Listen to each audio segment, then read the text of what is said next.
राज्यभरात परभणीच्या घटनेचा निषेध म्हणून बंद ठेवण्यात येतोय। व्यापाऱ्यांकडून सुद्धा दुकानं आज बंद ठेवण्यात आलेली आहे।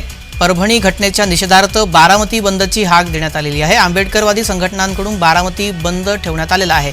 परभणी येथील डॉक्टर बाबासाहेब आंबेडकर यांच्या पुतळ्या परिसरातील भारतीय संविधानाच्या प्रतिकात्मक शिल्पकृतीची विटंबना करणाऱ्यावर कायदेशीर कारवाई करावी या मागणीसाठी इथं आता राज्यभरात आंदोलन केलं जात आहे।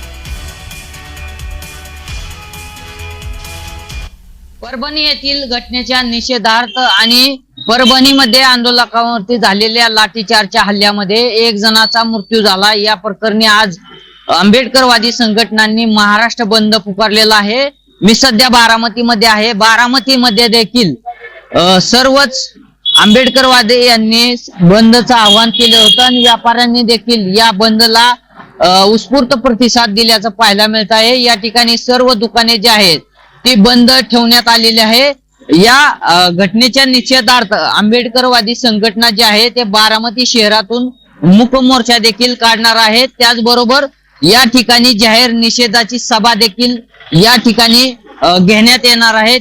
खऱ्या अर्थाने या बंद मध्ये कुठलाही अनुचित प्रकार घडू नये यासाठी या ठिकाणी पोलीस बंदोबस्तीत देखील मोठ्या प्रमाणामध्ये तैनात केल्याचं आपल्याला पाहायला मिळत आहे। एकूणच या घटनेच्या निषेधार्थ आज बारामतीमध्ये आंबेडकरवादी संघटना ज्या आहेत त्या आक्रमक झालेल्या आहेत आणि त्यांची थोड्याच वेळामध्ये रॅली देखील निघणार आहे। नवनाथ बोरकर, जय महाराष्ट्र न्यूज, बारामती।